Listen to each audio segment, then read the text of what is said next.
My name is Elise Carter, and until that Saturday afternoon, I still held out a tiny, aching hope that maybe, just maybe, my parents would finally see me as enough.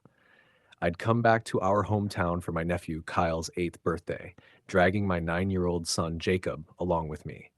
We were both exhausted. The 6-hour drive, the cold shoulder from my mother on the phone, and the subtle snide comments from my sister, Mandy had already set the tone. But Jacob still believed he had a family that cared. That belief was the only reason I agreed to come. Please subscribe to our channel and tell us in comments from where are you watching this video. We arrived at my parents' house to a crowd of relatives buzzing in the backyard. Balloons, folding tables, music, cake. It looked like a real celebration. Jacob's eyes lit up. He grabbed my hand and whispered, "Do you think Grandma will let me help with the cake?" I nodded. "Just be kind, sweetheart." He ran off to say hello while I followed, carrying a small gift for Kyle, a model airplane he'd wanted for weeks. "Wow, Elise, you do remember we exist," Mandy said, sipping wine like she lived in a sitcom. "Did you bring the napkins, or are you still allergic to responsibility?" "Nice to see you too," I said flatly. My mother, Barbara, swooped in behind her. "Jacob, can you help Aunt Mandy carry plates? The kids need to eat, and we don't want to keep them waiting." I froze. "Mom, he just got here." She waved her hand like I was winded. "It's good for him, builds humility. You don't want him to grow up entitled, right?" Mandy smirked. "Besides, Kyle wants everything to feel like a restaurant. But he's not a waiter," I said firmly. My father, Ron, appeared from the grill, apron stained with barbecue sauce. "Elise, can you stop making everything about you? Let the kid help. You should be glad he's finally contributing." Contributing? My 9-year-old son, with wide brown eyes and scraped knees from the playground, was about to be used as the help at a birthday party he was invited to his family. I looked around. My niece, Emma, was coloring under the table. The other cousins were lounging in chairs with popsicles, watching cartoons on the outdoor TV. But Jacob, they handed him a tray with ketchup bottles, paper napkins, and a picture of lemonade. I knelt beside him. "You don't have to do this," but he smiled, trying so hard to be brave. "It's okay, Mom. Maybe they'll like me better." He walked over to the first table. My stomach twisted. Then it happened. The tray wobbled in his small hands as he turned toward a group of cousins who'd already eaten half their hot dogs.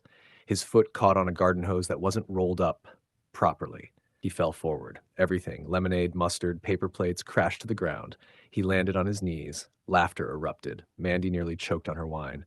"Oh my God, did the little waiter just drop table five's order?" Barbara clapped her hands like she was watching Comedy Hour. "It's just a spill." "Don't baby him, Elise. He's not made of glass." "Ron," he called out, "better luck on your next shift, champ." Jacob didn't cry. He didn't say a word. He just started scooping the paper plates off the grass like it was his fault for existing. I reached him in 3 steps, pulled him up, brushed the dirt off his shirt, and whispered, "We're done here." "No, Mom, I want to. You don't have to prove anything to anyone here." I stood up and stared straight at my parents. "You made my son your servant, and when he fell, you laughed." "Stop being dramatic," Mandy barked. "It was just a joke. You all call everything a joke when it's cruel." My mom crossed her arms. "Don't start another scene, Elise. You're always like this. Sensitive, defensive. No wonder you never fit in." That word fit. That's all they ever wanted me to do. Fit into the mold they made for Mandy. Quiet, obedient, grateful for breadcrumbs. But I wasn't going to teach my son to shrink for them like I did. We walked to the car, Jacob's hand tightly gripping mine. As I buckled him in, I kissed his forehead and said, "You deserve the kind of family that claps when you stand, not when you fall." I didn't cry on the drive home. I didn't scream. But I did start planning, not revenge, something better. A full circle reckoning, one that would arrive quietly and leave them begging for a plate. It had been 5 months since that birthday party. 5 months since I watched my parents and my sister reduce my son to a joke, a punchline in their cruel little sitcom. Jacob had asked a few times if they ever called to say sorry. I told him the truth. No, not even once. But I wasn't waiting for their apology. I was building something. They thought I was still that struggling, desperate version of Elise who clung to their acceptance like it was oxygen. What they never paid attention to was what I did for a living. I'd spent the last 7 years working quietly as a logistics consultant for private schools across the state, designing cafeteria systems, streamlining food distribution, optimizing kitchen workflows. Mundane, yes, but I had a talent for it, a talent that had recently paid off. A month after the birthday party, I signed a contract with a major charter school network that spanned 3 states. The contract was worth 6 figures and not just once. It was annual, renewable. I also secured an investment grant to launch a meal equity program. I had designed a nonprofit model that ensured no child ever got humiliated over lunch again. I named it Jacob's Table, the first community kitchen launched in a former church building in our hometown. A warm, clean space with communal seating and gourmet meals served with dignity. No payment required, just volunteer hours or kindness given forward. I ran it quietly under my LLC. No press, no banners. I wanted to show Jacob how you respond to cruelty, not by matching it, but by building a world where it doesn't win. Then came Thanksgiving. I received a group text from Mandy. Mandy, 11:02 a.m. Don't forget dinner starts at 3 sharp. Bring something this time. Kyle wants brownies. Also, Jacob can help Grandma prep the desserts. I stared at it for a long time. Then another text pinged. Barbara, Mom, 11:07 a.m. We're doing real silverware this year. Don't let Jacob drop anything. LOL. Jacob peeked over my shoulder. Do we have to go? I shook my head. Not this year. This year, we're hosting dinner, and it'll be the kind where everyone has a seat. That afternoon, I sent a message back. Me. 1:32 p.m. Jacob and I won't be attending. You'll understand why soon. That was the last thing I said before flipping the next card in motion. I'd learned through a mutual friend that my parents had fallen behind on their property taxes.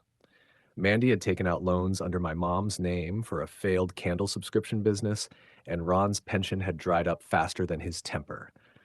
Their kitchen had a cracked stove, and their fridge had broken last year, I remembered, because Mandy asked me to Venmo something toward a new one, and I ignored her. So I reached out to the city. I offered to purchase the tax lane on the property for the amount owed and donated a small additional grant from Jacob's Table to rebuild struggling community spaces into food security centers. I didn't use their name. I didn't have to. Once the city accepted my offer and the lien was transferred, the paperwork did the rest. Quiet, legal, absolute.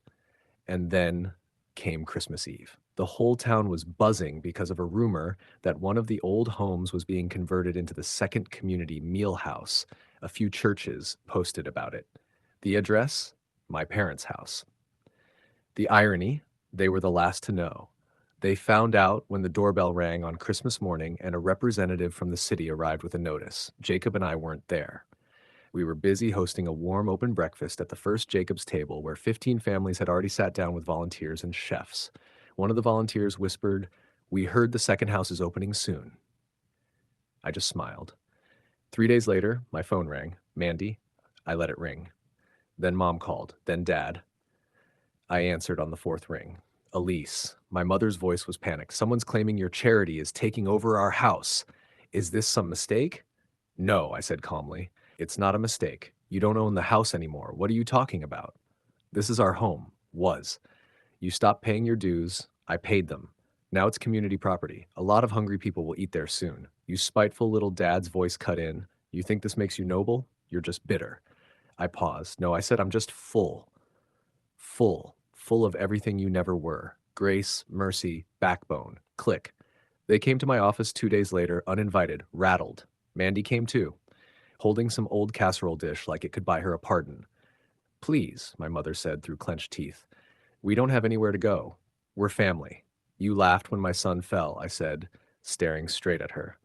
Now you're the ones on the floor. My dad grunted. So what? You want us to beg? I didn't answer. Instead, I pointed to the open kitchen window where a group of children sat at a long table, laughing together as they were served stew, pie, and warm rolls. Jacob passed plates from one side to the other, smiling, standing tall, never bending. A volunteer next to him said, "Thank you, sir." He'd never been called sir before. My father stared. My mother started crying.